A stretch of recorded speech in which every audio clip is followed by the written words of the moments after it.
All right, going to talk about physical activity today on Who Cares About Men's Health. You know, it's funny because if we saw an ad for a pill that offers all the benefits of physical activity, everybody in the world would take it. But, you know, a lot of times it can be a struggle to get in that physical activity. You know, a lot of us have overloaded schedules, maybe sedentary jobs. Maybe you don't know where to start. Maybe you just don't enjoy it. So this is episode number 2 of 5 of our Core 4 Back to Basics series, physical activity. So if you struggle with getting enough physical activity or don't know where to start, this episode's for you. So today's crew got me. My name's Scott Singpill. I bring the BS. And the physical activity I like to engage in is I like to strength train, run, and chase my dog Murphy. The MD to my BS, Dr. Troy Madsen. What kind of physical activity do you like? Scott, you know, I resolved a long time ago I wasn't going to talk about running anymore on this podcast, but since you're baiting me into doing that, I'll say I like to run. Yep, a lot. He likes to run a lot. We also have Mitch Sears on the show. What do you like to do? I'm still figuring it out. Okay. And nutritionist Thunder Jalili, who, by the way, his idea of physical activity is saving babies from oncoming buses, and he does it daily. What else do you like to do, Thunder? That about sums it up. It's a very tedious task. No, I like to ride mountain bikes and road bikes. I like to ski, and I also like to strength train. So those are my main ones. All right. And before we get into this, I think it's important to say we choose physical activity over exercise very intentionally, because some people don't like to exercise, but you can still get physical activity without exercising. And we'll get into a little bit of that later, along with some of the things that have worked for us to try to get more physical activity in our life. So let's first of all, before we get to the advice, start with Thunder and Troy. And I think most men understand the benefits of physical activity. We know we have to move, but for whatever reason, if we're not, there's some reason. But let's go down a quick list of some of the benefits, because it's amazing. You know, it is amazing, Scott. And I love that you said if we had a pill that claimed to do what physical activity can do, we would all take it. And I am more and more convinced as I work in the ER and I take care of people who, you know, maybe haven't had a lot of activity or coming with heart attacks or diabetes and complications of that. I'm more and more convinced that, you know, yeah, we can do certain things and we can give certain pills to treat these things. But the best remedy, it's kind of cliche, the best remedy really is prevention. And that's what physical activity does. So just a few of the things, you know, that I've found just in searching through the literature and looking at different studies that are very clear is that physical activity reduces your risk of cancer. And that's a huge thing because, you know, most people, maybe not most, but, you know, 45% or so of people in the course of their lifetime will get cancer.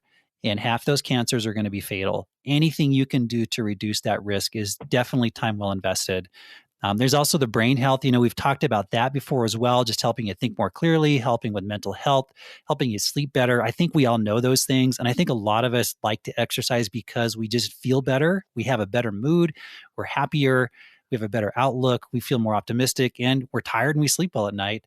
And then, of course, you know, the other obvious thing I think we all think about with exercise, it reduces your blood pressure. Again, I think it's much more effective than medication at reducing blood pressure. If I were to tell anyone anything who comes in with high blood pressure in the ER, my first recommendation is focus on diet and exercise. Heavy emphasis on exercise. It's going to reduce your blood pressure, potentially avoid medication.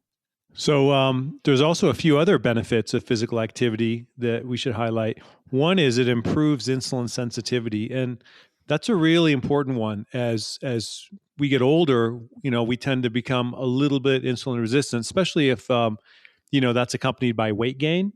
And so physical activity improves insulin sensitivity and you know, keeps us from gaining weight. So that can prevent diabetes, and actually even people that have type 2 diabetes can improve their insulin sensitivity by physical activity that helps them lose weight.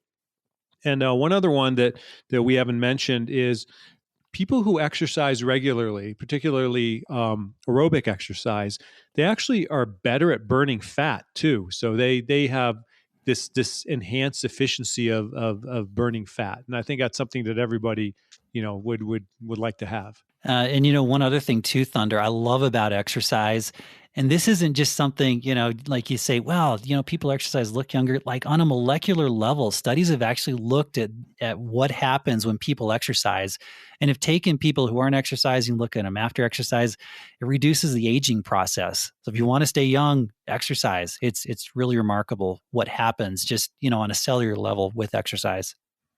Yeah, yeah, that's definitely true. And I want to throw in a really quick, cool example that relates to the blood pressure comment you made, Troy.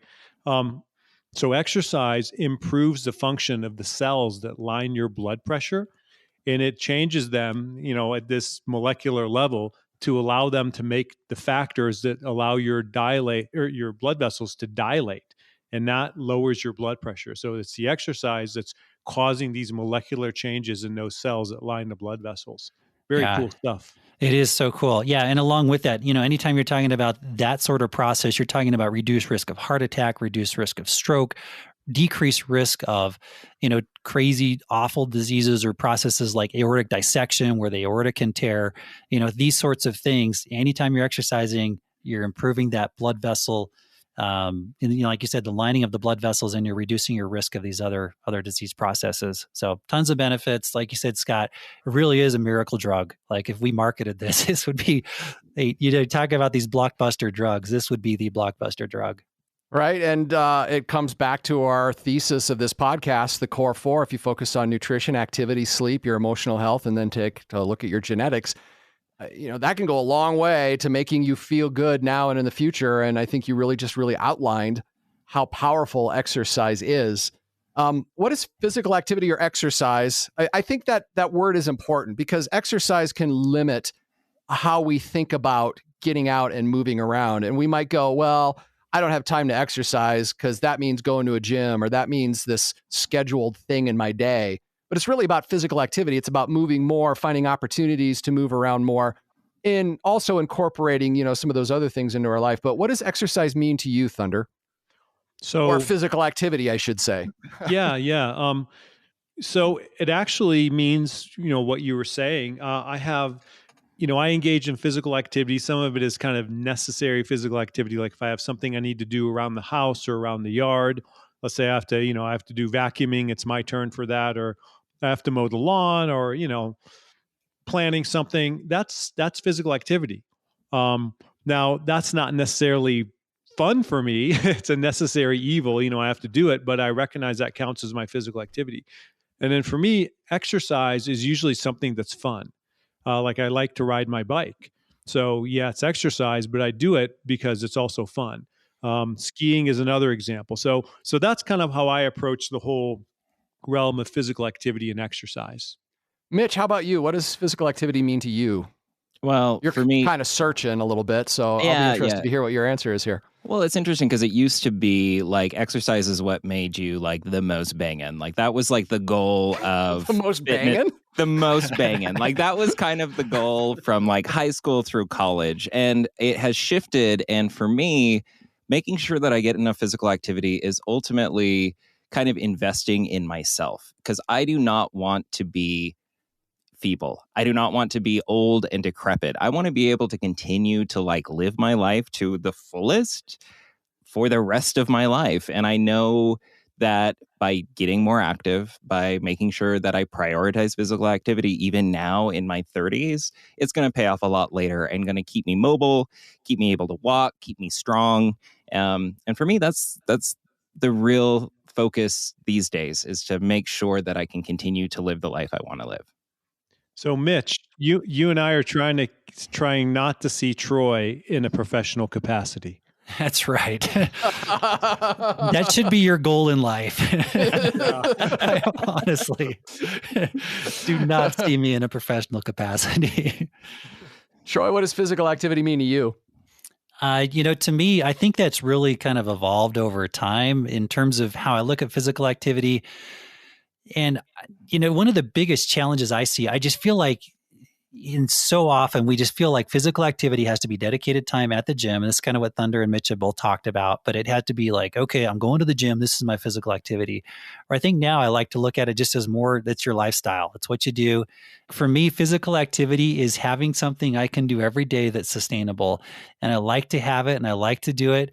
And I like knowing that even if I'm not feeling well, even if it's raining outside, even if, just it's late and I'm tired or whatever it is, I can go out and do that. And I know I can do it every day. And that's for me, that's what works. But I think, larger than that, it's just like, again, I think it comes down to, it's just it's incorporating that where it's just part of our lifestyle. It's not like I'm just trying to carve out time dedicated to exercise. Just like, hey, this is what I do. I do it every day, and I enjoy it, and it's just part of who I am. So that's, I don't know. I feel like to really make it sustainable, where it's not just a chore, I think you kind of have to just, get to that point, hopefully, where you can kind of feel that way.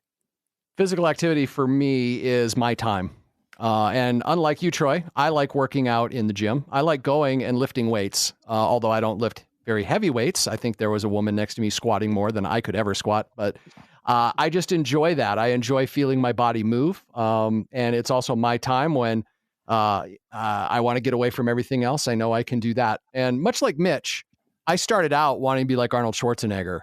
Right. And then as I've aged, it has truly become, I just want to be able to wake up in the morning and get out of bed without hurting, or I just want to be able to, I see older people, and you see both examples of this. You see older people that have really worked on that and they are vibrant and they're still getting around and they're enjoying their life. And you've seen older people who have not, and it's a whole different situation. And I want to avoid being the or not. So that, it's the anti-aging part of it, I think, for me as well. Yeah. And I think hearing all this too, I think the definition of physical activity, we've all had different definitions. It's different for everyone. I think you just find what works for you to get you moving. If you like the structure, if you like the gym, you do it. If you like to ride bikes, like I don't like riding a bike. I'll admit it. I don't enjoy it. I've tried it, and I commuted to work on a bike for like a year and a half. And I just I don't like it. So, but I think you just find what works for you and what you enjoy, and just, make it sustainable, make it fun, and make it something you can do every day. All right. So a common question that people have is, how much physical activity do you need? And what's the intensity? So we're going to talk about kind of the physical activity basics right now. And this is for adults. So it's different for kids and older adults and people with chronic disease and pregnant women. So this is for healthy adults. And Mitch, why don't you go ahead and cover that? Yeah, so the research kind of shows 5 main things that really are like the basic stuff that'll really kind of improve your health and make sure that you are getting the physical activity that you need. The very first one is to move more and sit less throughout the day. So whenever you possibly can, try to get up, try to move a little bit. The body was made to move. So try to make sure that you're moving more throughout the day. Number 2, for the most substantial health benefits, try to shoot for 150 to 300 minutes of moderate activity weekly. Kind of anything that gets your heart beating faster, like a brisk walk or going upstairs, something along those lines. So again, 150 to 300. So that's 30 minutes 5 times a week or more? Yeah, so 30 minutes. And I like too, Mitch, how you said there, just brisk walking. Like you go out for a 30-minute walk at lunch, or maybe you have a couple of breaks. You do like 2 15-minute brisk walks. You're good right there. 5 days. Yeah. Yeah. You don't have to go and slam weights at a gym. You can get activity just by moving your body. Right. Yeah. And then the kind of thing for people who are maybe a little tighter on time, you can get the same kind of benefits if you do 70 to 150 minutes of what they call vigorous activity. And this is equivalent to a jog, a run, getting your heart rate that much higher. So really kind of, if you can get a mix of these two, if you can just kind of shoot to try to get 30 minutes a day, you're going to see the most health benefits for yourself. Hey, I'd like to throw one other thought into that. If you're going to do 15 minutes of vigorous exercise, like we've been talking about, it is important to build in a warm-up period so you don't go from 0 to 100 instantly and pull something. Yeah. So, and that warm-up exercise actually kind of goes in that moderate exercise category. So if you're going to do like a run, brisk walk 5 minutes, kick it to a slow jog for 5 minutes, and then run really hard for 15 minutes. And, you've covered a lot of ground there. Yeah, exactly. And then you're looking at, an additional 75 minutes of moderate exercise plus 75 of vigorous exercise. So that's a pretty good combination. Yeah. And the research has shown that if you do go above that 300 minutes or that 150 minutes, it does provide additional benefits. It was a little unclear as to kind of where the point of no return is on that, but Well, I think the point of no return is if you get in situations where people are exercising so much that they're increasing their risk of injury. Sure. And they're exercising maybe through injuries like stress fractures or pulled muscles or things like that. So I guess there's an upper limit of where common sense kicks in. Yeah. And Scott, you've talked before. I remember when you talked about an article about, I think it was a trainer who talked about how we don't necessarily overtrain, we under recover. So I think you always need to think about recovery, like Thunder said, stretching, making sure you're, balancing that vigorous exercise out appropriately. But if you're getting over 300 minutes a week, more power to you. That's great. I love that term, under recover. I'm going to remember that one. Yeah. I think about that a lot. I really liked that. Yeah. Yeah. And as you get older, that's something that's legitimately you should think about, because, if you don't recover and you kind of tweaking, knees or back or this and that, that's a serious disincentive to exercise. So number 3 is to try to shoot to get some sort of muscle strengthening activity that works all your muscle groups a little harder than you usually do on a day-to-day basis, 2 or more days a week. So it's not just getting your cardio doing well with the step we had before, but also making sure that your muscles are staying strong and that you're able to do the things that you want to do. And muscle strengthening activities, as we've talked about on the podcast, could be a lot of things. It could be resistance bands. That's, doing a little bit more work than you'd normally be doing. It could be kettlebells, if you like kettlebells. It could be body weight exercises. I mean, if you can't control your body weight in a squat, which at one point I couldn't, or do a lunge, at one point I couldn't, then, that's working your muscles harder. So don't just think that strength training or that muscle strengthening activity has to be you go to the gym and you lift the heavy iron. Yeah, that's such a great point, Scott. I bring that up a lot to older people about the benefits of strength training, and try to dispel the myth that, look, you're 70 years old, but it's still, you should be doing some sort of strength training because it's good for you. It's good for your balance. It doesn't have to be you're going in the gym and trying to, lift the weights of a 25-year-old. It can be body weight exercises or those exact things that you mentioned. So that's really cool you brought that up. And I'm also going to say, I used to volunteer at the YMCA in this room called the Nautilus Room, and it was weightlifting machines. And we had some elderly clientele that came in there was a couple of instances where these individuals were walking with walkers and they couldn't bend down to pick their keys up off the floor if they dropped them. And after 6 months, and they didn't use the whole stack, right? They were using maybe a plate or two. It was astounding how much difference that made. I've seen it with my own eyes. Yeah. And that's supported by studies in the literature too. And I think it's underestimated. Like you said, you don't need to throw around hundreds of pounds for that. It can literally be light weights as long as it's a routine. So Scott, I'm going to share with you my strength training routine, and you guys tell me if I'm off here, but this is all I do. I do push-ups every day. I do sit-ups. I do some squats. And then I'll do some curls, or I've got just a pull-up bar. And then along with that, I'll do stretching, foam rolling. But that's what I do every day. And it takes I can do all that. And then stretching, I can do all that in about 10 minutes. I guess by saying this, I'm just trying to say that I feel like you can also incorporate this into your routine. And it doesn't have to be a huge time investment. I feel like I get a pretty good yield out of that. I'm not going to the gym. I'm not using machines or anything. And, I feel like I'm able to maintain some body mass, even though I am running a lot as well. So I think I'm just trying to say that it doesn't have to be a huge time investment. I think it's easy to do body resistance and just some basic weights or pull-up bar and get that benefit. Yeah. Troy, I think you hit on a good thing too. There's, in my mind, and, see what you guys think of this, but I think there's a difference between exercise for maintaining some level of health and mobility versus exercise to improve performance in a specific task or sport. So exercise to improve sports performance is different, a lot of weights, a lot more time, a lot more intensity, but physical activity exercise to maintain a general level of health and mobility is not the same as that. So sometimes people put both of those in the same category, and it makes it a little more intimidating to start exercising because they're imagining the Olympic athlete, training for the Summer Olympics or something, or Winter Olympics, since they're going on right now. Yeah. Or the commercials for the shoes, or any of that kind of stuff, any of the visual images we're seeing in the movies, magazines, TV. Yeah, like those commercials for sports drinks. I mean, if I trained down hard, I'd drop dead. I know. Seriously. I actually don't believe that, Thunder. I think you probably do, and you're just trying to make us feel better. So thank you for that. Exactly. Thanks, Thunder. Yeah, but for me, I am not going for that. I'm not going for bulk. I'm not going for, that kind of look. I just wanted maintain some muscle mass and not just have, just running a lot and just losing muscle mass. So that's all I'm going for, maintaining muscle mass, maintaining mobility. Again, like we talked about, I think you just find what works for you. But I think you can do stuff just with a very short period of time, just using body resistance and just some basic weights or pull-up bar or something like that.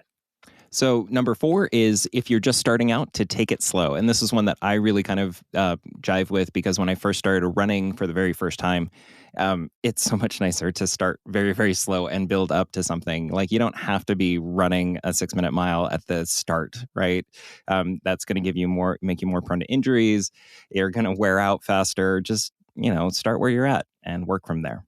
And then number 5 is to always aim for sustainable. The kind of work that you're doing is a lifetime commitment. Yeah. And it's a quick point there, but I think in my mind, that's like the number one thing. I just feel like so often we go out and we want to do things and it's like a New Year's resolution, or we're just going hard and we're just like, I want to just do this vigorous exercise. I'm going to do this every day. And it's just not sustainable. So Thunder talked about it too. You've got to ease into it. You've got to have recovery. So I think sustainability, I think, really should be the number one goal as you get into something, or you try and increase your exercise. Make sure it's something you can do and feel comfortable doing in the long term. All right, it's time where we're going to talk about 3 things that have worked for each of us, whether that's a specific habit or a mindset or a change. Hopefully, maybe this might work for you. So here's how we're going to go. We're going to just go around the circle here. Each person's going to say one, and then we'll move on to the next person. So let's go ahead and start with Thunder. Okay, I'm going to start things off by cheating, because I have 2 things, not 3. And maybe my 2 things can be stretched out, but so here they are. So my number 1, most important thing is things that are fun. Earlier I talked about how there's some physical activity I do because I have to do it. I got to take care of things around the house, have to mow the lawn, things like that. So, okay, that counts. But the big one for me is things that are fun. So all the exercises I do them because I actually enjoy doing them. I look forward to getting on my bike and doing a bike ride. I look forward to skiing. Like you, Scott, I like going to the gym. There's definitely exercises I don't like to do at the gym, but there's a lot of stuff I like to do, and I look forward to that. That is really important, because if you put someone on an exercise plan of stuff they don't like to do, guaranteed it is not going to last, no matter how badly they want to get fit or lose weight or anything. So that's my number 1. Fun. Make sure it's fun. Yeah, making it fun. Sustainability, as was mentioned earlier, is probably one of the most important things. So if it's not fun, it's not sustainable. Great one. Troy, what do you got? I like it, Thunder. Yeah, make it fun. And who would want to do something fun every day? The thing for me is to do it every day. That's what works for me. And the reason I do it every day, I exercise every day. And for me, again, it's running. It's because then I don't say to myself, well, I'm going to do it tomorrow, because I know I'm going to do it today. So it's not like I'm going to do this 3 days a week. I'm going to do it tomorrow. And then I keep putting it off. And then by the end of the week, I've done it maybe once or twice. So that works for me. Just do it every day. I don't know how you do it, man. I just don't know how you do it. But Mitch, what do you got? So I'm going to start with the idea that to focus less on the results and more about the practice of doing the physical activity. That's been the biggest change for me, and the biggest thing that has kind of led to me getting more physical activity all the time is that rather than stepping on that scale every day and being like, why am I not losing any weight? Or why am I not getting jacked? Just, hey, you have an hour to yourself. You have an hour to work on your body. You have an hour to invest in yourself. And that is the biggest bit of successful mind change that I've had in the recent years. My first one speaks to a bit how our cultures defined exercise, and as a result, how I had defined exercise for a long time. And I think this is also, since it's a Men's Health podcast, we should talk about how masculinity can kind of mess things up. And it's been alluded to before, but it's redefining what strength training is. Thunder, I thought you talked about just brilliantly. There's 2 different types of strength training. There's, athletic training, and then there's training just for life, just to maintain and just to feel good. And for a long time, I relate to what Mitch said. I wanted to have, the Arnold Schwarzenegger body. And then later on in my life, my standards got lower and lower as I went. And, sometimes it's not beneficial to your health, because I would go into the gym and I would lift more weight than I probably was capable of doing. I was compromising my form. I was working out probably more often than I should, all in pursuit of this ideal of what exercise should do for you. And when I first realized that strength training is something that should make me feel good, and I should feel energized when I leave the gym, and I should be able to do the things I want to do in life and not able to squat down, for 4 days later, that's more sustainable and I enjoy it. And I don't get stressed about how strong I'm getting. You can apply this to running as well. It doesn't matter how fast you run or how out of breath you might be. It takes a little bit of swallowing the pride and putting the ego aside. Mm-hmm. But I'll tell you, if you can do that, for me, that has made a huge difference in the enjoyment that I have in strength training. Yeah. And Scott, I am convinced that for a lot of us, we are just never going to look like Arnold Schwarzenegger. There's just no way we could ever bulk up like that. I mean, I don't know how many times in my life I went through these phases and I went to the gym and I was like, I'm just going hard every day and I'm going to look like that. I don't care what I did. I'm not going to look like that. It's just, but it's a good idea, I think, like you said, just to kind of redefine our goals and not necessarily go for that, but just go for that health, go for that capability to do new things and have range of motion and joint health and all those other things that are really important in the long term. In all fairness, I got to say that Schwarzenegger doesn't look like Schwarzenegger anymore. And yeah, that's true. The image that we're thinking was pharmacologically enhanced. Yeah, right? That's a good point. Yeah.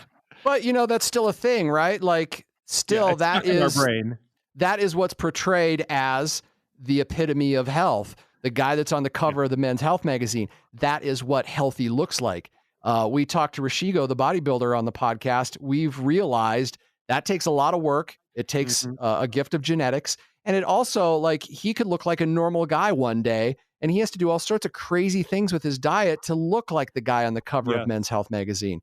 True. So I think, getting over this notion that that's what we need to look like, and that's the means to the end of strength training, that is what's made a big difference to me. Who did I start with? Did I start with Thunder? Yeah, you started with me, and I want to throw one more point in there for us to talk about, and that is another motivation for me, and I know this is the same motivation for you, Scott, because you already mentioned it, is the joy of movement and being able to do certain things, I can do a squat without losing my balance. I can do, 15 pull-ups, like things like that. Like that's like a lot of satisfaction. That's part of what makes it fun. And it adds this like element of joy and appreciation. So I think for me, that's an important part of my exercise routine. And like I said, I know you feel the same way, Scott. Like I can go mow the lawn, even though I hate to do it. It's not a big deal. It doesn't, phase me one way or the other, because I do enough exercise to be able to do tasks like that. I can pick up my daughter and it doesn't, blow out my back, things like that. The joy of being able to move. Troy. Scott, also another thing that works for me is to bring a dog. And I don't even know if you need to expand on that. I think we could just move to Mitch at this point. my larger point there is accountability. I feel accountable to my dog. And there are times when I've asked myself, why am I doing this? And she gets on the bed at 5 a.m. and she lies right against my legs. So she knows when I get up, and then she just watches me. She watches everything I do because she wants to go running. So I think whatever works for you, if it's friends, whatever form of accountability, I think having that makes exercise a whole lot easier, because then you're like, hey, it's not just for me, it's for this dog or this person or whatever else. I think it makes a big difference. Troy, can you imagine how fit you would be if your dog had longer legs? Yeah, Troy has a corgi, so I mean. That's the crazy thing about this corgi. Thunder, I don't know if you know this. This corgi has run a marathon with me. No way. She has run a marathon. She's a crazy little beast. Like she does 5 miles every day like it's nothing. And yeah, she's a crazy beast. So yeah, so she did it, but she loves to run. Mitch, go ahead. So mine that took me a while to figure out is to be skeptical of the bros on Reddit. There and like that is exactly the response we need, because I have had so many bad experiences when I try the way they like to eat, the way they like to work out, the weird kind of, they use acronyms like PPLs and macros and whatever, and it's like, why don't you just find something that works for you? It's these people on the internet don't necessarily know everything. And it is much better to find something that works for you, that feels comfortable for you, rather than measuring yourself up against some people that live on the internet talking about fitness. And say, this is what fitness looks like. Yes. Right? It comes back to that again, right? That's really what they're selling, is that this is what fitness looks like. And that it's not. No. No, it's not. So yeah. My second one is, if you don't know where to start with strength exercises, know these 5 body movement patterns and do one exercise a day that focuses on each one of them. We learned this from Ernie on our show back on, I think it was episode 24, something like that. So the movement patterns are push, pull, hip hinge, squat, and then also loaded carry, which is kind of optional. I don't really do that. But we're talking about push, which is your push-ups or your shoulder presses. Your pulls are your back exercises, like your rows. Your hip hinges are like you're bending at the hips, like your deadlifts, that sort of thing. Squat, pretty self-explanatory. Those are your leg exercises, or you could do lunges. And then if you want to do this loaded carry, that's where you carry around some heavy weight and you walk around with it. So you can Google like the 5 movement pattern exercises and find all sorts of great ideas. Pick one that you like and just do it for a period of time for each one of those movement patterns. Thunder, you said you had 2. Do you have one more or no? I already talked about my second one. That was the joy of movement. All right, great. Then we're going to go on to Troy for number 3. Number 3, I'm going to say, give yourself an opportunity to look out from the peaks. And by that, I mean, now and then we have these cool experiences with exercise. And, we had an awesome time with Mitch when he prepared for the 5K. And that was like one of the peaks, having the opportunity to do the 5K. Yeah, he's got family there with him. We're congratulating him. Give yourself a chance to do that. I think it's kind of fun. By saying that, I don't want to say go for results. Like, you're not necessarily going for, well, I need to run this time, or I need to do this certain thing. But I think just having an opportunity, for me, it's like running races, and I'm not doing what I do so that I'm necessarily running certain races or getting certain times, but those are just kind of like something else. It's a reward to do that and have that opportunity and have that social aspect of it. And, Scott, it was so cool when you're like texting me during the Boston Marathon and saying, great job. And, just to have those opportunities, I think just brings some reward into it. So whatever you do, try and find those opportunities to kind of look out from the peaks, and then, then you're back down in the valley doing your daily stuff. But having that, I think, makes it rewarding. Have you guys noticed that Troy's all could be put on t-shirts? Run with the dog. Right. Look out for the peaks. Look from the peaks. There you go. You're like the master of the slogan. These are all things I've seen on posters during marathons.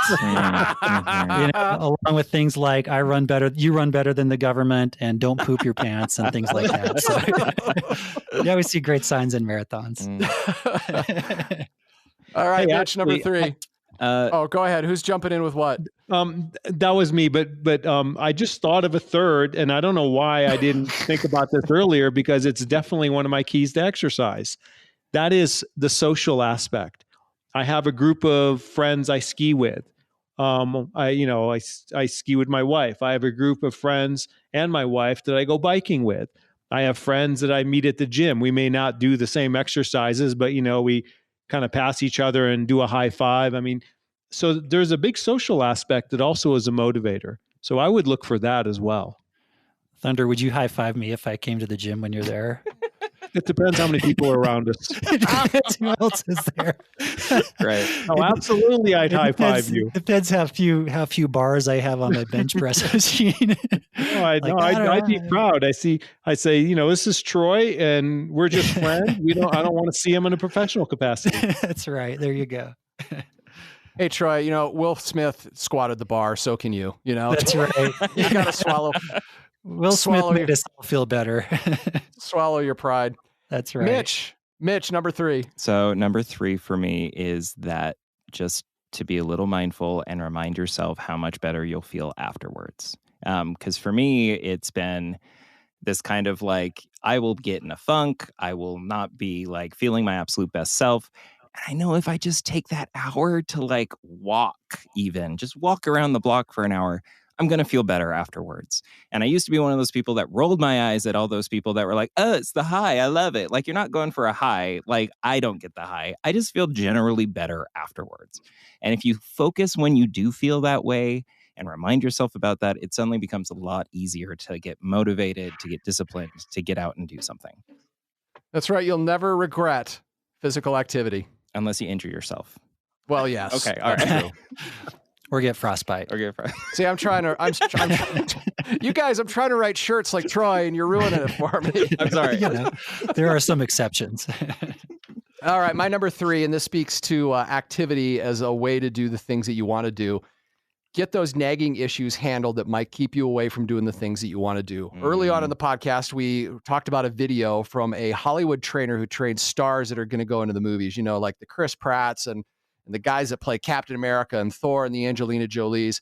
And he said the first thing he does with all of those people is he finds out what weaknesses, imbalances, or any sort of problems that they have. Bad knee, bad shoulder.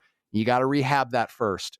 And I've had some things in my life that I've gone to physical therapy for. They gave me the physical therapy exercises. For a long time, I thought they were ridiculous. I didn't do them. But lately, I've been doing them every morning. And I'll tell you what, it makes my experience when I go lift weights better. I'm a stronger runner now as a result of it. And I just generally feel better. So if you've got some sort of a nagging issue, nobody wants to walk when their knee hurts. Nobody wants to do stuff if it's not, if it's painful. It's worth the money spend if your insurance doesn't cover it or if you don't have insurance. Get the exercise, get the analysis, and then do them. And it's huge. And that's an investment in your future as well. So you're not that hunched over old person. All right. Well, I think we had a lot of good tips there. Everybody feeling pretty good with theirs, or are you going to want to trade yours for somebody else's? I feel pretty good with mine. I think it's kind of cool too to have a dialogue of kind of regular guys talking about physical activity, not that, Reddit moment like Mitch was talking about, or, things you see in social media, but just regular normal people talking about what works and what doesn't work and what realistic goals are. I think there needs to be more of that conversation out there. If you want to be a part of the conversation, it's really easy to do. What works for you? What do you like? What don't you like? What piece of advice would you share? Yeah. Email us, hello@thescoperadio.com. We're on Facebook, facebook.com/whocaresmenshealth. Call us on our listener line, 601-55-SCOPE. Our website is whocaresmenshealth.com. And we'd love to hear from you. Like Thunder said, I think this is the dialogue that needs to happen, not someone on Reddit, not something, like that. Just people who are just trying to make exercise part of their routine, make it sustainable. Let us know what you're doing and what works for you. Be sure to tune in to the nutrition episode, which was number 1 in our series of 5. If you haven't checked that out, the Return to Basics Core 4. And then the next episode, we're going to talk about sleep. You're struggling with sleep, what you can do about that. Thanks for listening. Thanks for caring about men's health.